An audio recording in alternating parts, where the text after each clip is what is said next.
प्यार, मोहब्बत, falling in love and falling out of love, ये बहुत सारी टर्म्स हैं जो हम सब बहुत सुनते हैं। और कई लोगों ने तो फरवरी को स्पेसिफिक फॉलिंग इन लव का महीने के नाम से ही फेमस कर दिया है। सो गाइस, आज हम ये समझने जाएंगे कि प्यार में पड़ना तो बहुत आसान है, लेकिन जब उसी प्यार से निकलना पड़ता है, उस प्यार का ब्रेकअप होता है और उसी प्यार से जब हमें मूव ऑन करना होता है तो वो इतना मुश्किल क्यों हो जाता है। क्योंकि लोग कहते हैं लव एट फर्स्ट साइट तो हो गया, लेकिन उसी लव को जब एग्जिट करना पड़ जाता है तो लोगों को डिप्रेशन, एंग्जाइटी या फिर बहुत सारे ऐसे इमोशंस आते हैं जिसमें वो लोग जो है एक शेल में बंद हो जाते हैं और किसी से मिलना नहीं चाहते। Hello everyone, I am doctor Parul Singh, your coach for life. और आज हम डिस्कस करने जाएंगे कि why coming out of the love, why coming out of किसी ऐसे रिलेशनशिप में से जहाँ पे आप अपना पूरा डेडिकेशन देते हैं वो मुश्किल है।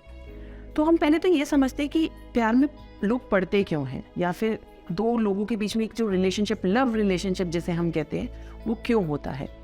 किसी भी दो लोगों के बीच में एक लव रिलेशनशिप तब होता है जब उन दोनों को ये अंडरस्टैंडिंग होती है कि हाँ यार, हम एक दूसरे के लिए बने हैं। और यही एक लाइन कि हम एक दूसरे के लिए बने हैं प्यार में पड़ने के लिए काफ़ी है।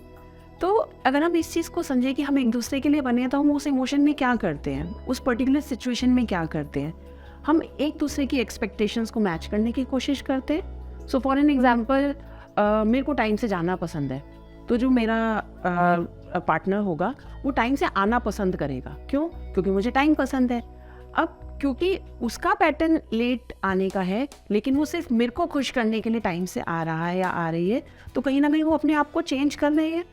और इसी चेंज के प्रोसेस को जब हम अपने सबकॉन्शियस लेवल पे ले जाते हैं तो हमारे लिए उस पैटर्न को बाद में चेंज करना मुश्किल हो जाता है।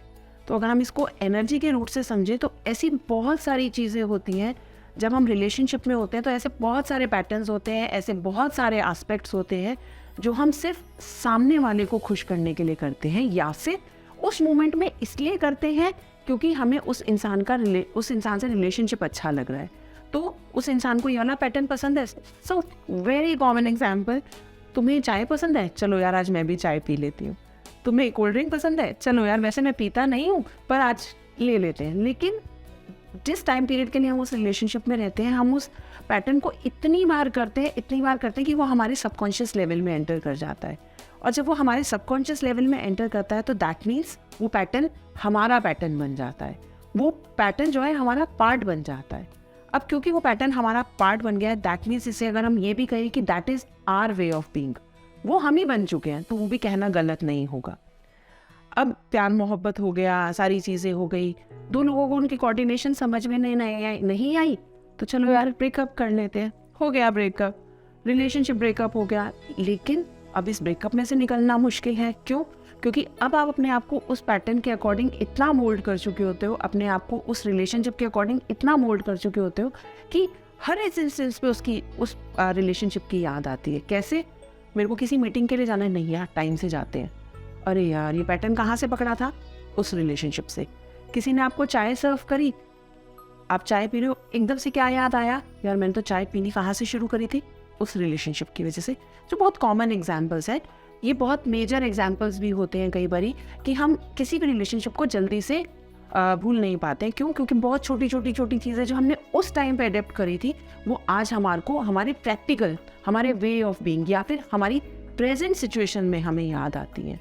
तो अब क्वेश्चन आता है, अब आती हैं याद, मूव ऑन कैसे करना है। सो मूव ऑन करने का what I always suggest in my session is, आप अपने आप को एक ब्रेन कंडीशनिंग कीजिए कि जो आपने खोया है वो आपके लिए नहीं था, या फिर आप एक प्रेशियस डायमंड थे और वो रिलेशनशिप उस प्रेशियस डायमंड को परचेज नहीं कर सकता था। हम जब दुकान पे जाते हैं हम क्या खरीदते हैं? हम वो खरीदते हैं जो हम अफोर्ड कर सकते हैं। तो सामने वाला इंसान आपको अफोर्ड नहीं कर सकता था। क्यों? क्योंकि आप प्रेशियस हैं। तो जब आप अपने ब्रेन को इस तरीके से कंडीशन करते हैं तो आप उस ब्रेकअप से, आप उस रिलेशनशिप से मूव ऑन करने में आपको जो है वो ये पैटर्न बहुत हेल्प करता है। ये लाइन सबसे ज़्यादा हेल्प करती है। अब कई बार लोग क्वेश्चन करते हैं, मैम ये तो ये हो गया कि हम अपने आप को सुपीरियर कह रहे हैं, but what's wrong in that? अगर आप एक पर्टिकुलर सिचुएशन से निकलने के लिए अपने आप को सुपीरियर कह भी रहे हैं विदाउट द ईगो, तो उसमें क्या गलत है? लेकिन अगेन यहाँ पे हमारी बचपन की कंडीशनिंग क्या आती है? अपने ऊपर प्राउड फील नहीं करना चाहिए, अपने आप को प्रेशियस नहीं कहना चाहिए, which I think in my opinion is not right. Why? Because आप एक बहुत प्रेशियस पर्सन हो, आपको एक यूनिक वे में बनाया गया है, तो वाई नॉट? अगर आप यूनिक हो तो आप प्रेशियस भी तो हो. और उसी प्रेशियसनेस को अगर सामने वाला अफोर्ड नहीं कर सकता, वो आपका फॉल्ट नहीं है, वो सामने वाले का फॉल्ट है. इस लाइन को, this is the biggest line we always use to condition when we come out of any of the relationship. फिर चाहे वो मैरिटल रिलेशनशिप हो, फिर चाहे वो आपका एक कैजुअल रिलेशनशिप हो, फिर चाहे वो आपका लिव इन रिलेशनशिप हो, can be any kind of relationship जहाँ आप ये कहते हैं कि मैं एक प्रेशियस पर्सन हूँ और सामने वाले ने वो प्रेशियस पर्सन वो परचेज नहीं करना चाहता था. फॉर एन एग्जाम्पल, एक चीज़ 10 रुपये की है और मेरे पास सिर्फ 5 रुपये है, तो मैं 10 रुपये की चीज़ नहीं खरीद सकता. सेम एग्जाम्पल, आप अपने ब्रेन को जब कंडीशन करके बताते कि सामने वाले के पास 5 रुपये थे या what ever be the value is, और मैं उस वैल्यू में नहीं फिट हो रहा था या हो रही थी, तो वो रिलेशनशिप से आपको निकलने में आप हेल्प आउट होगे. This is the only one liner solution to come out of any breakup, any relationship, anything. And this is a Ramban. I can say that this is a Ramban to come out of any traumatic relationship if you want to come out. और उसके बाद तो फिर बहुत सारी exercises हैं. आप किसी पेन रिलीज एक्सरसाइज में जा सकते हैं, आप अपना स्ट्रेस रिलीज कर सकते हैं, आप किसी ऐसी एक्टिविटी में अपने आप को इन्वॉल्व कर सकते हैं जहाँ पे आप अपने आप को बिजी रख सकते हैं. So that depend on the intensity of that breakup. जो भी आपका ब्रेकअप हो रहा है उसकी इंटेंसिटी कितनी है, आगे की एक्सरसाइजेज सारी उसी चीज़ पे डिपेंड करेगी. So for any further updates, if you want any like coaching, or if you want any suggestion related to these kind of things, you can contact me on the given number on the screen. Else, for anything related to these kind of coachings or videos or anything you want to get into very specific topic, you can subscribe me on my YouTube channel for the video updates. Thank you.